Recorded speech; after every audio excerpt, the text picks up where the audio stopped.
In 2005, a girl vanished from a crowded mall. 20 years later, a nurse saw a birthmark, and the silence of a forgotten patient began to scream. The year was 2025.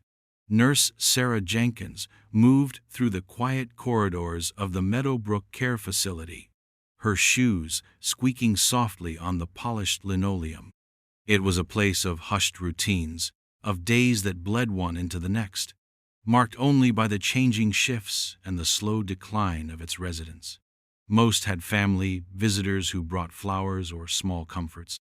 But then there was Jane Doe in room 312. No flowers, no visitors, no name. How does someone end up so completely alone? Sarah often wondered. The woman had been there for years, admitted with no identification, found wandering, the paperwork said. Mute, her eyes, pale and distant, rarely met anyone's gaze. They seemed to hold a story, but what was it? Today, Sarah was helping Jane with her morning routine. The patient was frail, her skin like old paper. As Sarah gently washed her arm, her gaze snagged on a small, faded mark on the patient's left wrist, just below the crease. It was a birthmark, an unusual shape, like a tiny, imperfectly drawn star, or perhaps a faint crescent moon with a dot beside it. Sarah had seen it before, of course, many times. But today, for some reason, it struck her differently. A flicker, an echo of something. Where had she seen a mark like that? It felt important, like a key turning in a rusty lock deep in her memory. She continued her work, her mind elsewhere, sifting through years of fleeting images. It wasn't from a textbook or another patient. This felt older, personal, almost. The image of a flyer, tacked to a corkboard, yellowed with age, swam into her thoughts. A grainy photo of a smiling girl, a missing person. Could it be? The idea felt absurd, a wild leap. So many years had passed, so many faces. Yet the distinct shape of that birthmark lingered, pulling at her. Jane Doe stirred slightly, a soft sigh escaping her lips, the only sound Sarah usually heard from her. Was there a flicker of awareness in those vacant eyes, or was it just the light? Later, during her break, Sarah found herself in the staff lounge, the half-eaten sandwich forgotten on her lap. She pulled out her phone, fingers hesitating over the search bar. What would she even type? Girl with star birthmark missing? It sounded like a child's story, but the feeling wouldn't leave her. It was a persistent nudge, a quiet insistence. She thought back to the approximate time the patient, Jane, might have been admitted. The records were vague, but it was at least a decade ago, maybe more. If this patient was connected to an old case, a very old case, the details would be buried deep. She remembered the town she grew up in, the local news, the stories that haunted a community. There was one, a girl who vanished. Or was it two? Her fingers finally moved. Missing girl birthmark, wrist mall 2005. The words looked stark on the small screen. She hit search. The results began to load, a cascade of forgotten tragedies, of lost hopes. Her breath caught. There it was, an old news article, dated late 2005. Search continues for Lily Tanner, twin vanished from Northwood Mall.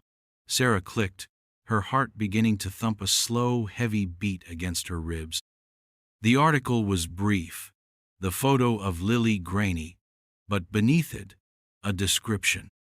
Lily Tanner, 14, has a distinctive crescent-shaped birthmark, with a small dot next to it on her left wrist. Sarah's hand flew to her mouth. Crescent and a dot, like a tiny star. Chills ran down her arms. She looked at the photo of the smiling girl, then thought of the silent woman in room 312. Could they be the same? 20 years. What could happen in 20 years to silence someone so completely? The question hung in the air, heavy and terrifying. She had to know. But what if she was wrong? What if it was just a coincidence? A cruel trick of memory and hope. The face in the photo was young, vibrant. The face in room 312 was a mask of time and untold suffering. Yet the birthmark, it was a map, a tiny, indelible signpost pointing towards a lost identity. Sarah knew, with a certainty that settled deep in her bones, that she couldn't let this go. The silence in room 312 had a story, and she felt like she was the only one who could hear its first, faint whisper. What would she find if she pulled on this thread? The thought was both exhilarating and deeply unsettling. Sarah closed the article, her mind racing. Lily Tanner, vanished in 2005, the patient in room 312. She needed more than a grainy photo and a 20-year-old news clipping. She needed to see Lily's records, compare them to Jane Doe's. But how? Patient confidentiality was a fortress. She thought of Jane Doe's admission papers. They were sparse, almost suspiciously so. Found wandering, disoriented, no identification, unable to communicate. That was it. No history, no next of kin. Who signed her in? Under what authority? It was as if she had materialized out of thin air, a ghost given a bed and a number. The facility had taken her in, fed her, kept her clean. But had anyone truly tried to find out who she was? Or was it easier to let her remain Jane Doe, a blank slate, an unread page? The unease grew. This wasn't just about a birthmark anymore. It was about a life, erased. And if it was Lily, where had she been for 2 decades? The mall, the noise, the crowds, a 14-year-old girl, swallowed whole. One twin found, the article said. What about her? What had her life been like? Knowing her sister was out there, lost. Sarah felt a sudden, fierce protectiveness towards the woman in room 312. If this was Lily, she deserved to have her name back, her story told. But the path to that truth felt shrouded in fog, and Sarah wasn't sure what monsters lurked within it. Her break was over. She stood up, the forgotten sandwich now unappetizing. The quiet corridors of Meadowbrook suddenly felt different, charged with a secret. Room 312 wasn't just another room anymore. It was a question mark, a big one. And Sarah knew with a sinking feeling that the answer might change everything. The silence of the patient was no longer just silence. It was a void, and Sarah felt compelled to fill it, no matter how daunting the task ahead. She had to look at those admission papers again, scrutinize every detail. Maybe there was a clue hidden in plain sight, something missed, something deliberately obscured. The thought sent another shiver down her spine. What if someone didn't want Jane Doe to be found? The digital archive of missing persons was a grim landscape of faded smiles and desperate pleas. Sarah scrolled, her eyes aching from the screen's glow. Lily Tanner's file was there, thicker than some, thinner than others. There were more photos, school pictures, a family snapshot at a birthday party.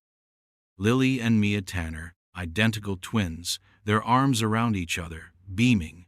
Mia, the one who was found. Sarah zoomed in on Lily's face. The bright, hopeful eyes of a 14-year-old. She tried to superimpose that image onto the weary, vacant face of Jane Doe. Age, trauma, medication, they could all etch deep changes. But the underlying bone structure, there was a resemblance, a haunting, undeniable echo. Was it enough? The birthmark, though, that was physical, unchanging. The articles detailed the disappearance. The twins had been at the Northwood Mall with their mother. It was crowded, a Saturday afternoon. They'd briefly separated to look in different shops. Mia had turned back to where Lily was supposed to be, but she was gone. Just gone. Vanished into the throng. No witnesses saw anything suspicious. No ransom note ever came. It was as if the earth had opened up and swallowed her. The police investigation had been extensive, but ultimately fruitless. Years passed. Hope dwindled, became a dull ache in the family's heart. Sarah then turned her attention to Jane Doe's file, requesting the physical copy from records. The folder was thin, the paper old. Admitted on June 10, 2015.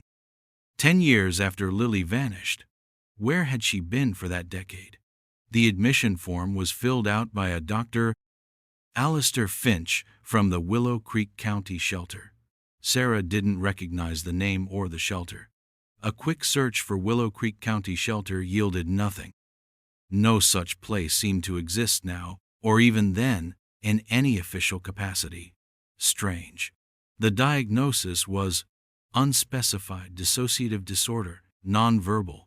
The signature of Dr. Finch was a barely legible scrawl. There were no supporting documents, no transfer summaries from this supposed shelter. Just a single page, bringing a person into the system without a past. It felt wrong. Terribly wrong. Was Dr. Alistair Finch even a real person? Or was it a name invented to fill a blank, to legitimize the presence of a ghost?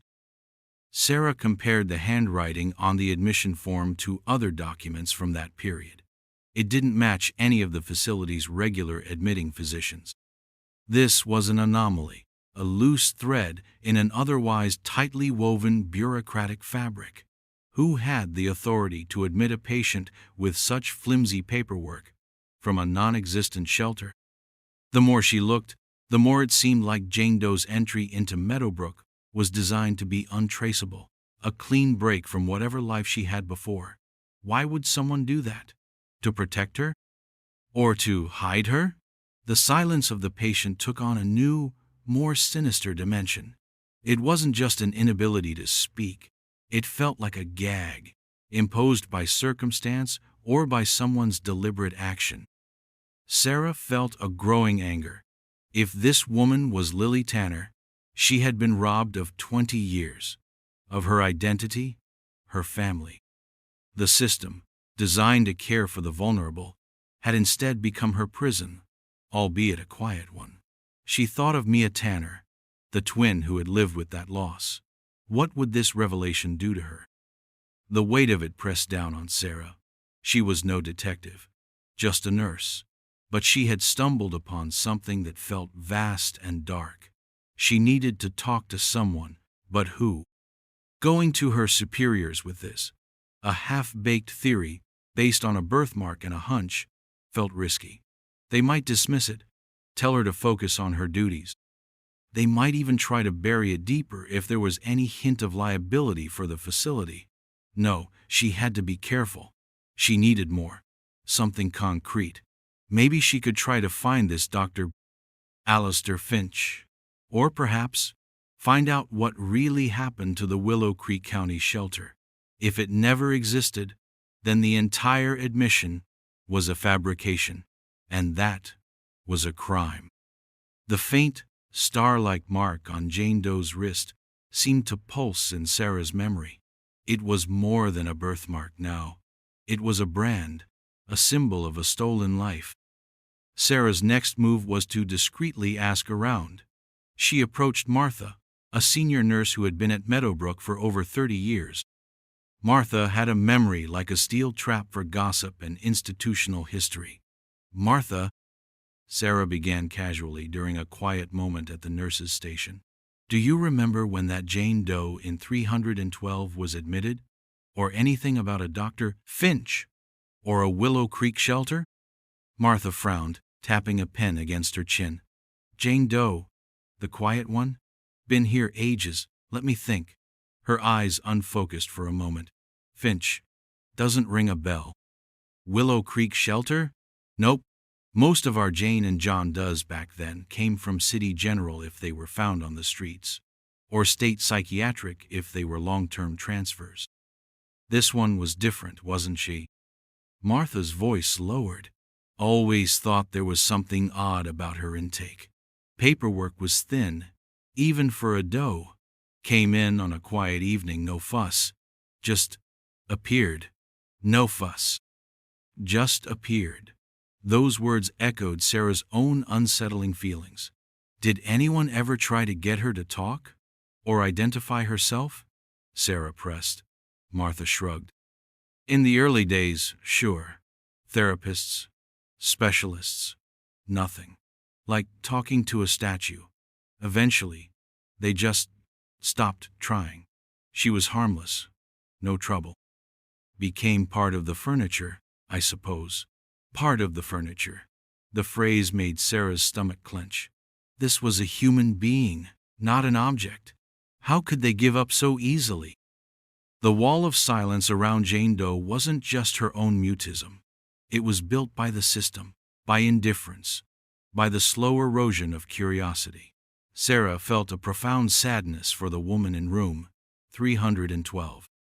Whether she was Lily Tanner or not, she deserved more. That evening, Sarah sat with Jane during the quiet hour before dinner. She didn't try to make her talk. She just sat, sometimes speaking softly about the weather, the flowers outside the window. Jane's eyes remained distant, but Sarah thought she saw a flicker, a brief moment when her gaze seemed to focus on Sarah's face before sliding away. It was a tiny thing, almost imperceptible, but it felt like a crack in the wall. As Sarah was about to leave, she noticed Jane's hand, hidden beneath her blanket, was clutched tightly. Instinctively, Sarah gently reached out. "What have you got there?" she asked softly. Jane's hand tightened for a moment, then, surprisingly, relaxed. Sarah carefully pried open her fingers. Nestled in the palm was a small, tarnished silver button. It was old-fashioned, with a tiny, intricate floral pattern etched into its surface. It looked like something from a child's coat. Where had she gotten it? Had she had it all these years? Sarah turned it over. On the back, almost invisible with grime and wear, were two tiny, scratched initials. L.T. Sarah's breath hitched. L.T. Lily Tanner. It couldn't be a coincidence. Not this. On top of the birthmark, the news articles. This button was a tangible link.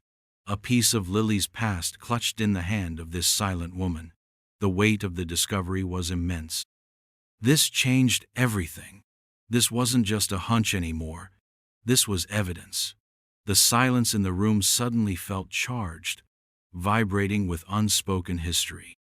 Jane's eyes met Sarah's, and for a fleeting second, Sarah saw not vacancy, but a profound ancient sorrow. It was a look that pierced through years of numbness. L.T. The button was almost screaming the name. What horrors had this woman endured, clinging to this tiny piece of her former life?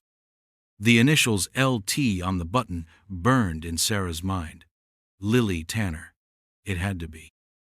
This was no longer a matter of institutional curiosity.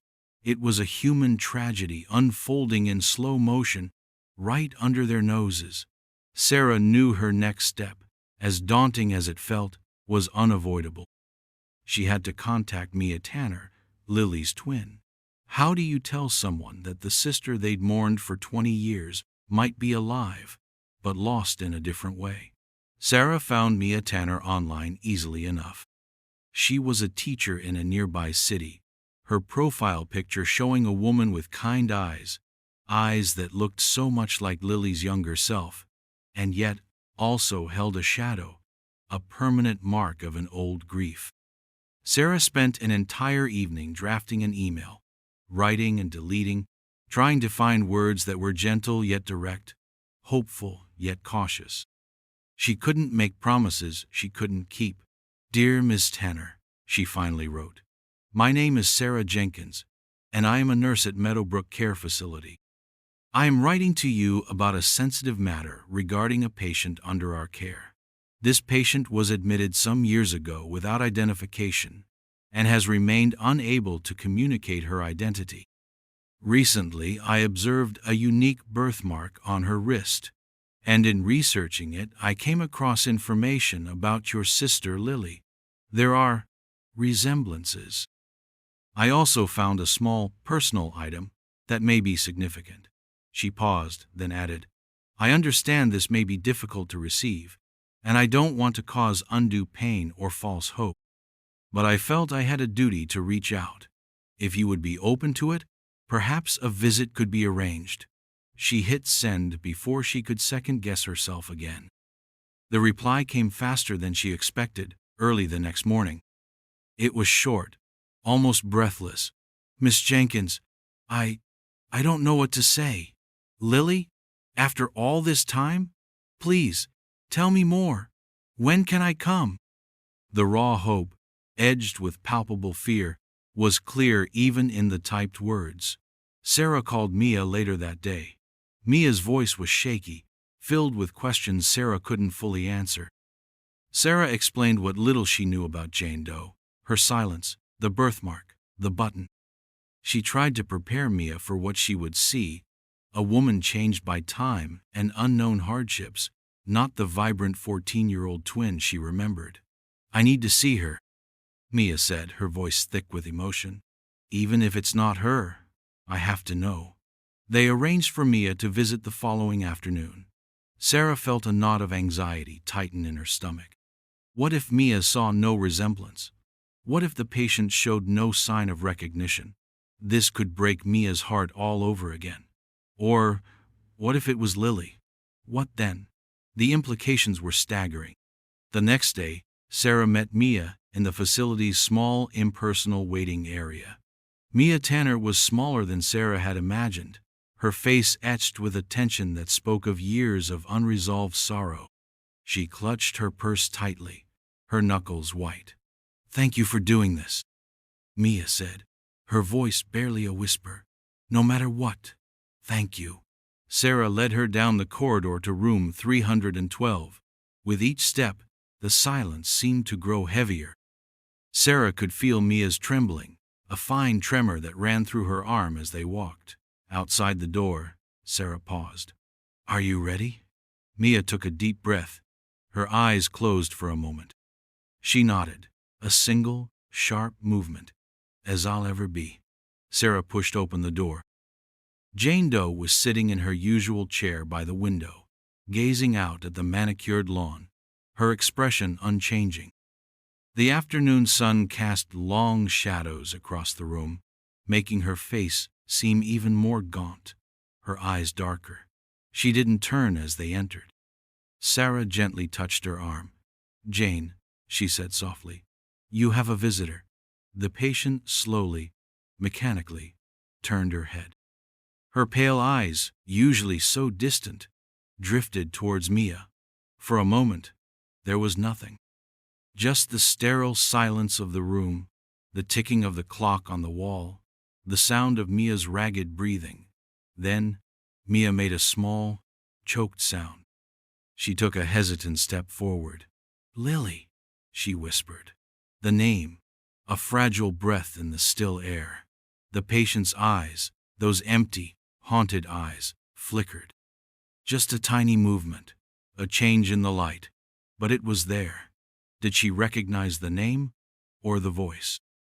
Mia's hand went to her own mouth, her eyes wide, staring at the woman in the chair, at the faint, star-like birthmark visible on her thin wrist as her hand lay limply on the armrest. The air crackled with unspoken emotions, 20 years of grief, hope, and despair converging in this small, quiet room. What would happen next? Would the silence finally break? Mia Tanner stared, her entire being focused on the woman in the chair. The face was older, so much older, and etched with a profound weariness Mia had never seen on her twin. Yet beneath the ravages of time and untold suffering, there were echoes. The curve of the jawline, the way her hair, now streaked with gray, fell across her forehead, and the birthmark. It was fainter now, but undeniably Lily's. Mia's breath hitched, a sob catching in her throat. "Lily," she said again, her voice stronger this time, trembling but clear. "Lily, it's me. It's Mia." The patient's eyes, which had been fixed somewhere beyond Mia, slowly, incredibly slowly, seemed to focus. A furrow appeared between her brows, a tiny ripple in the vast stillness of her expression. Her lips parted slightly, as if to speak, but no sound came.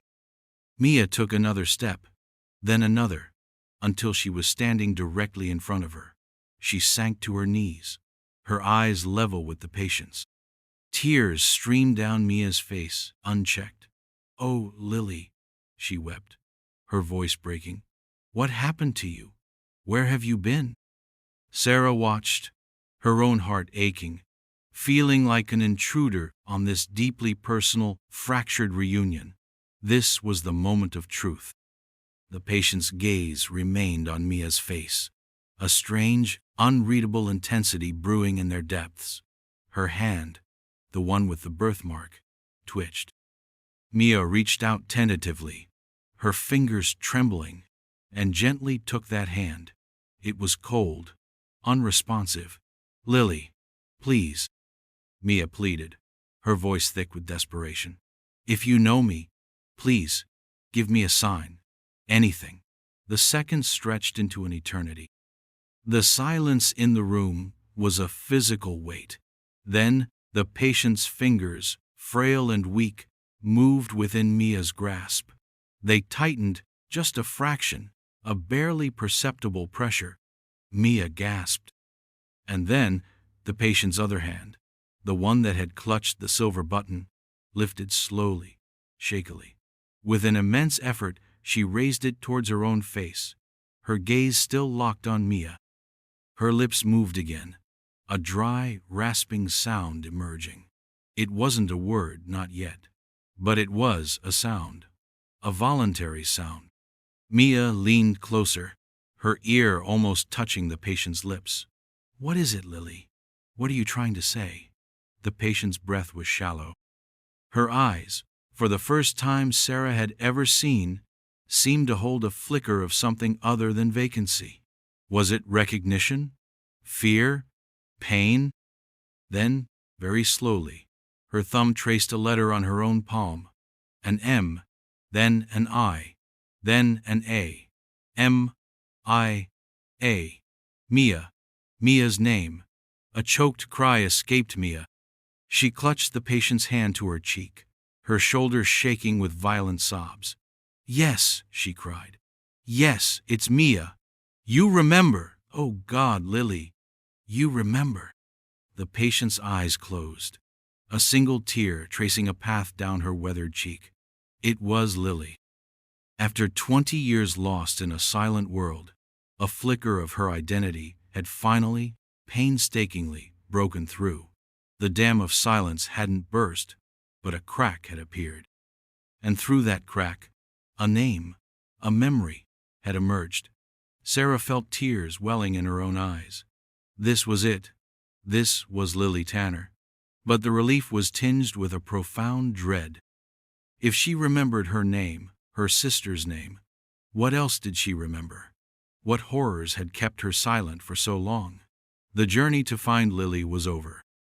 The journey to understand what happened to her was just beginning, and it felt like it would lead into even darker places. The fragile confirmation, MIA, traced on a palm, was enough. It was Lily. Sarah now felt a surge of adrenaline, a cold anger replacing some of the sorrow. Lily Tanner had been a Jane Doe for a decade in their facility, and who knew how long before that? The system had failed her, catastrophically. With Mia's presence and the undeniable connection, Sarah had the leverage she needed. She went to the facility director, Mr. Henderson, a man more concerned with budgets and liability than with the ghosts in his hallways. Sarah laid out her findings. The birthmark, the old missing person reports, the button with the initials L.T., Mia's visit, the traced name. "We have Lily Tanner in room 312. Sarah stated, her voice firm. She's been here for 10 years, under a false, or at least undocumented, admission. Henderson looked uncomfortable, shuffling papers on his desk. This is highly unusual, Miss Jenkins. A birthmark, a button. It's rather circumstantial, wouldn't you say?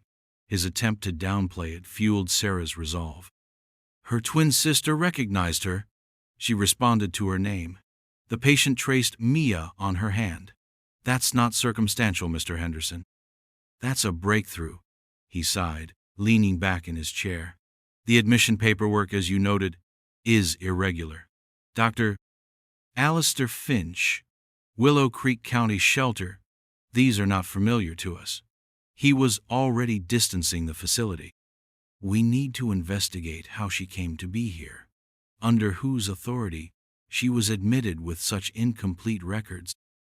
Sarah pushed. And we need to find out where she was for the 10 years before she arrived at Meadowbrook, and the 10 years before Lily Tanner vanished. The internal investigation began, but it was slow, mired in bureaucracy. Sarah, however, didn't wait. With Mia's tearful permission, she delved deeper into the Willow Creek County Shelter, and Dr. Alistair Finch. As she suspected, official records showed no such registered shelter, no licensed physician by that name practicing in the state during that period. The entire intake was a fabrication. A ghost entity had delivered a ghost patient. Who would go to such lengths? And why? Was it a desperate attempt by someone to get a traumatized individual into care without being able to provide an identity? Or something more sinister? To erase her past deliberately? Sarah found an old, archived county database of unlicensed care homes that had been shut down over the years. One name flickered on the periphery of her search: Willow Glen Residence. Not Creek, but Glen. It had been closed down around 2015 due to neglect and improper record-keeping. Could Willow Creek have been a deliberate misspelling? A way to create a plausible but untraceable origin? She looked at Lily's transfer notes again, the thin file from Meadowbrook. One line, overlooked before, now jumped out. A handwritten scribble in the margin, almost faded. Patient exhibits signs of prolonged restraint. Fear response to sudden movements. Avoid direct questioning. Past. Prolonged restraint. The words sent a chill through Sarah. What kind of shelter restrained its residents? This wasn't a place of care. It sounded like a prison. The silence, the mutism, was it trauma-induced? A result of whatever she had endured at Willow Glen, or wherever she had been before that? The pieces were falling into place, painting a grim picture. Lily hadn't just been lost, she had been held. Her identity systematically erased, her spirit broken. The thought of what those 20 years might have entailed was horrifying. Mia, meanwhile, spent hours with Lily. There were no more traced words, not yet. But Lily would watch Mia, her eyes following her around the room. Sometimes she would let Mia hold her hand. Small steps, but each one a victory against the encroaching darkness of the past. Sarah knew this was bigger than one lost woman. If someone could do this to Lily, could they have done it to others?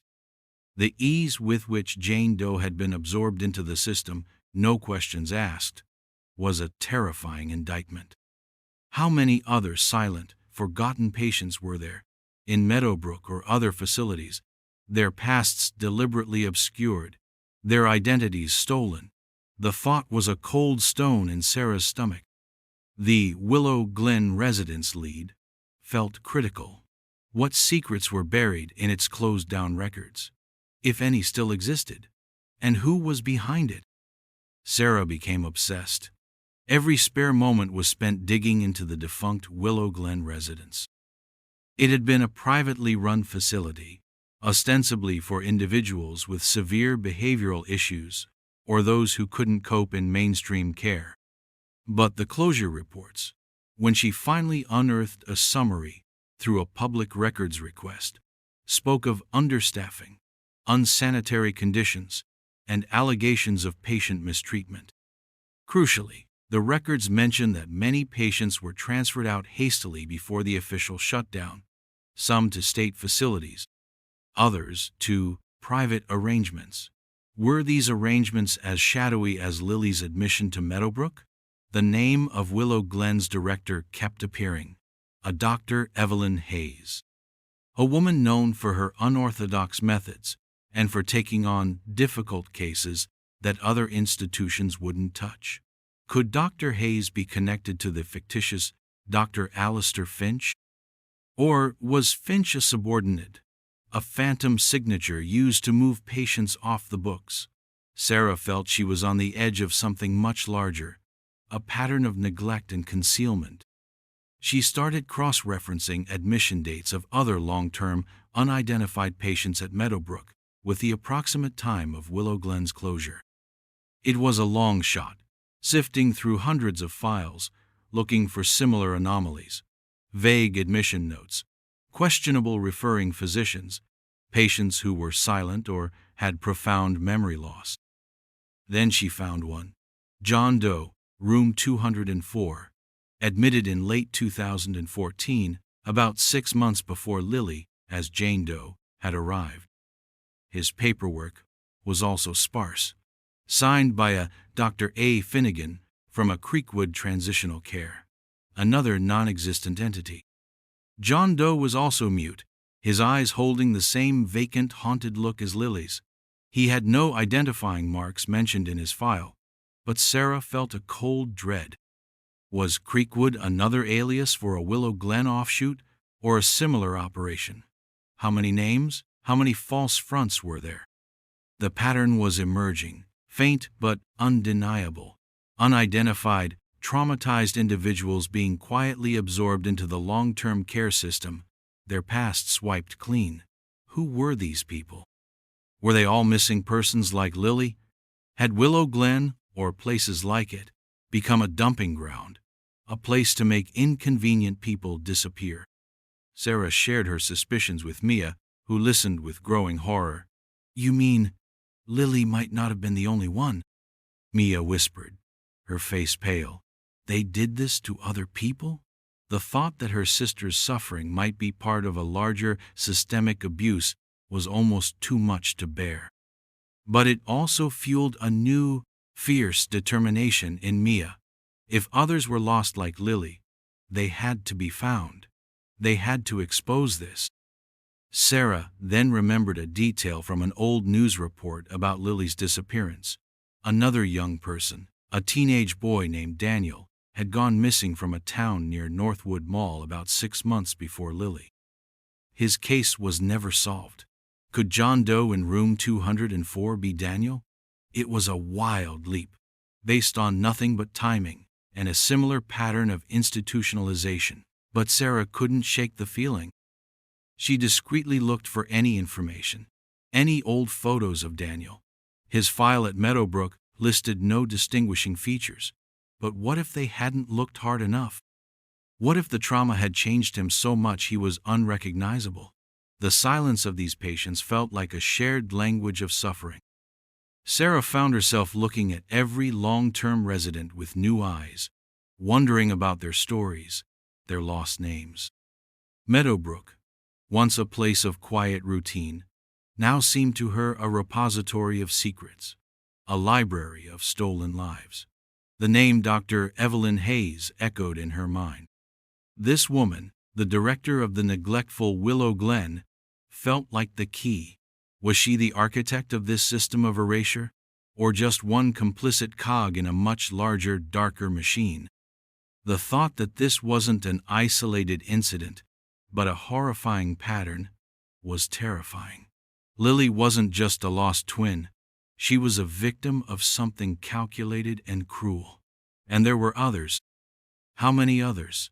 The question loomed, vast and chilling. The name Dr. Evelyn Hayes became Sarah's focal point. If Willow Glen Residence was the source, Hayes was its gatekeeper. Sarah discovered that after Willow Glen was shut down, Dr. Hayes hadn't disappeared. She'd moved on. Her career surprisingly undamaged by the facility's scandalous closure. She was now a consultant for a network of private care homes, her expertise supposedly in managing challenging patient populations. The irony was sickening. Was she still practicing her methods of erasure, of control? Sarah found an address for Hayes, a quiet suburban house not far from where Willow Glen once stood. The thought of confronting her was intimidating, but necessary. Mia insisted on going with her. "Lily is my sister," Mia said, her voice steel.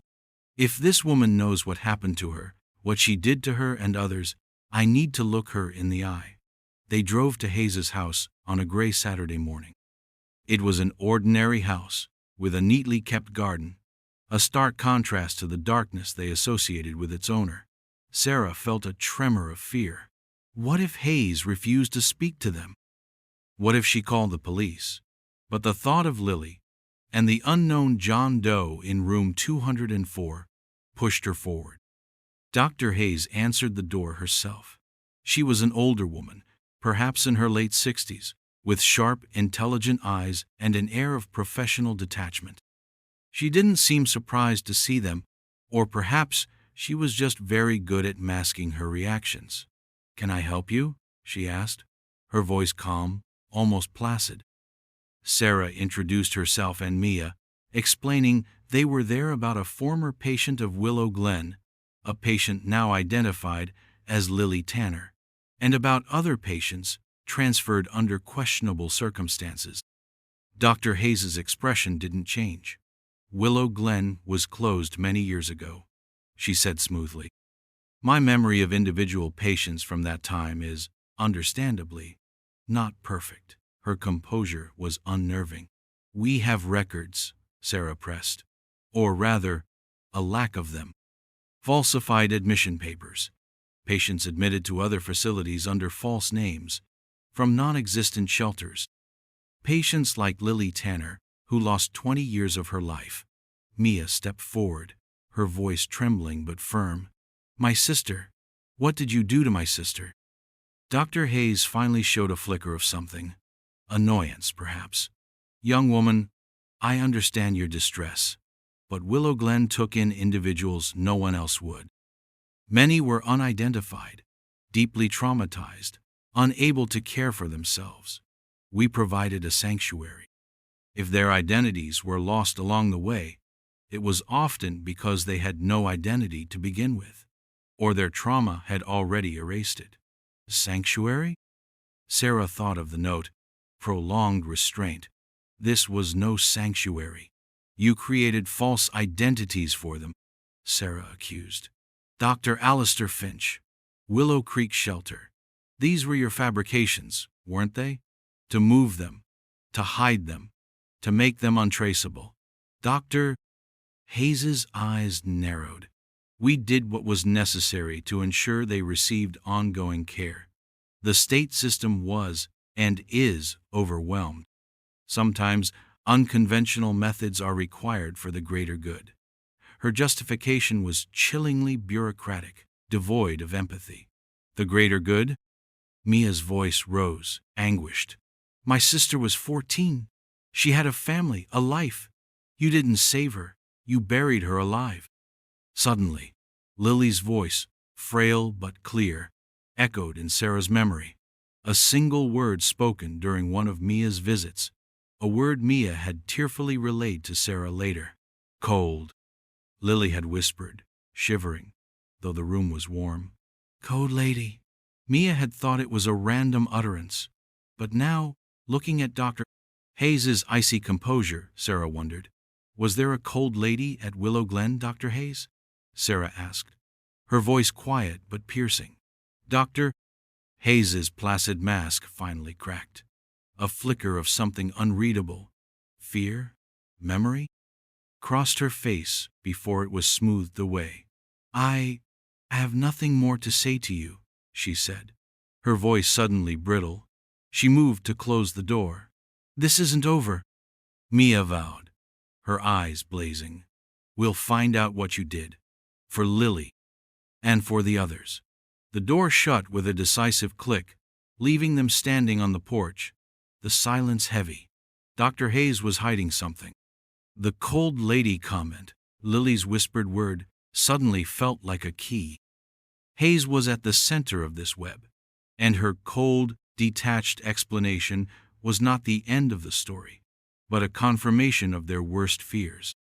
There was a system here, orchestrated by people like Hayes, who saw human beings as problems to be managed, identities to be conveniently lost. And how many more victims were still trapped in that system, silenced and forgotten? The confrontation with Dr. Hayes, though ending with a closed door, solidified their resolve. Hayes's defensive, chillingly pragmatic demeanor was a tacit admission of guilt. The cold lady. It had to be her. Lily's fragmented memory was a direct hit. Sarah and Mia knew they couldn't fight this alone. They needed official help. They compiled everything: Lily's original missing person report, the fabricated admission papers for Jane Doe, the research on Willow Glen's closure, the list of other suspicious Doe cases with similar intake anomalies, and Mia's heartbreaking testimony. They took it to Detective Harding, a seasoned officer in the cold case unit who had, years ago, worked Lily Tanner's initial disappearance.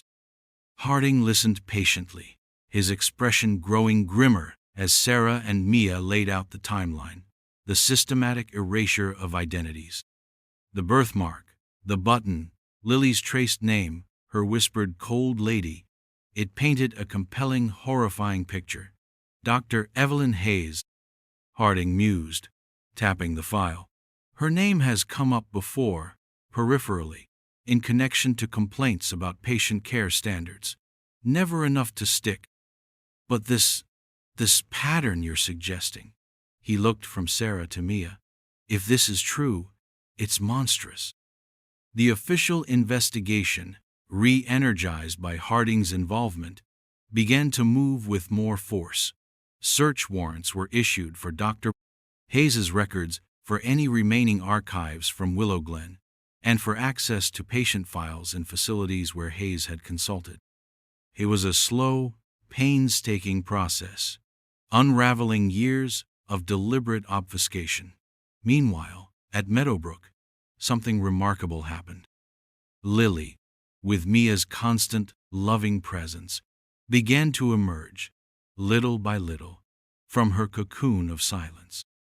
One afternoon, as Mia was showing her old family photographs, pointing to their mother, their childhood home, Lily reached out a trembling finger and touched a picture of herself and Mia as young children, riding a tandem bicycle. A small, sad smile touched her lips.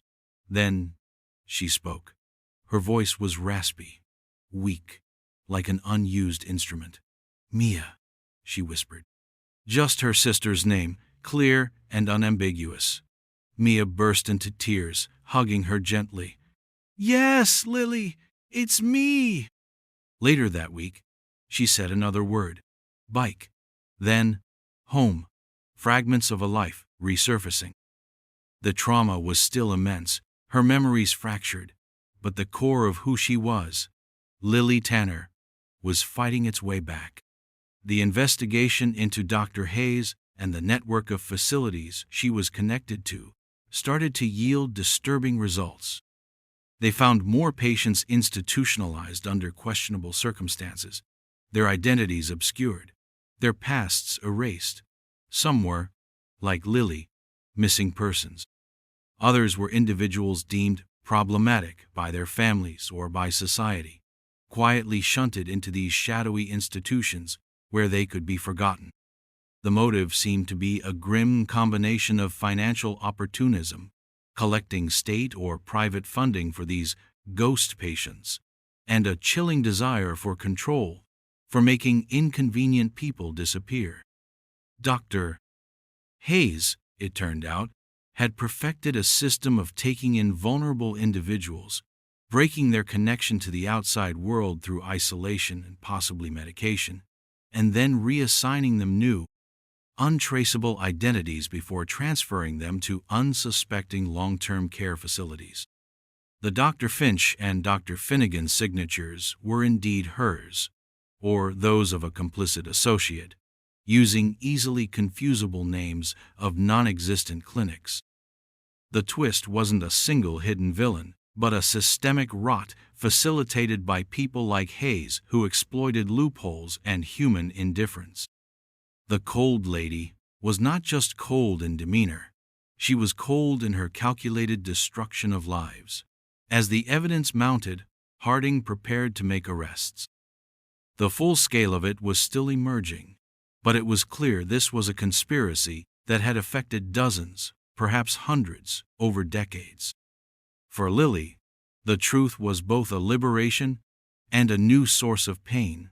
As fragmented memories of her time at Willow Glen began to surface, confusion, fear, the feeling of being trapped, of her name being taken away.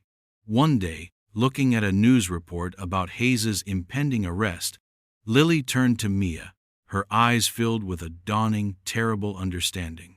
"She took me," Lily struggled to say. "Cold lady took Lily." The confirmation was heartbreaking, but it was also the key to unlocking the full story, the truth that had been buried for 20 long years.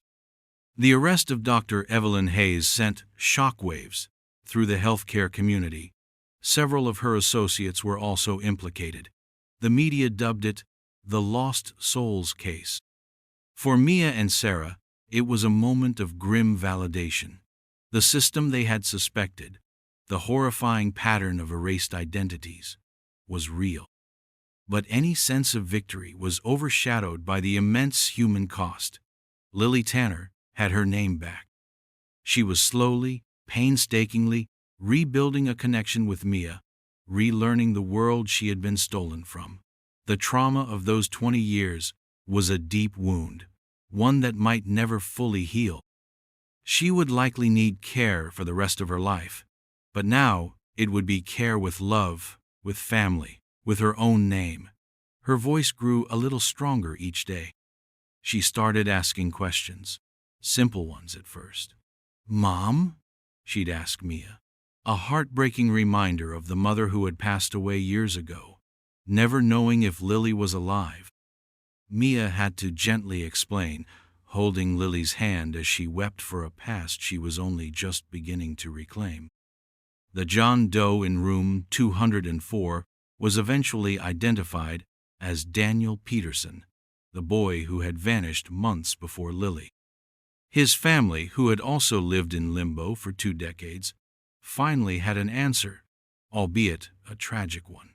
Daniel, too, showed small signs of responding to his name, to old photographs. The investigation unearthed other victims, some still alive in various institutions, others who had passed away as Jane or John Does, their true stories never told until now.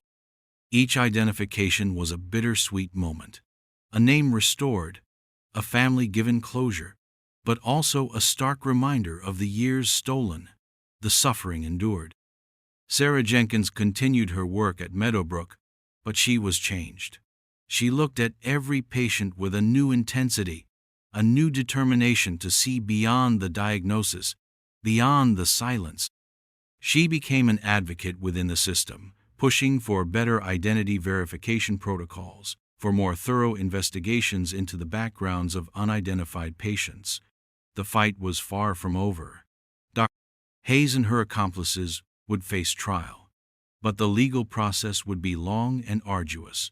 True justice for all the victims felt elusive. The ending for Lily was not a fairy tale reunion. It was a quiet, bittersweet reality. She would never be the carefree 14-year-old girl who vanished in the mall. Too much had been lost. But she was found. She had Mia, who dedicated herself to Lily's care, to helping her navigate the confusing present and gently uncover the fragmented past. They would sit together for hours, sometimes in silence, sometimes Mia reading aloud, sometimes Lily managing a few whispered words. the silence between them was different now. It wasn't the silence of oblivion, but the quiet of a shared journey, a testament to an unbreakable bond.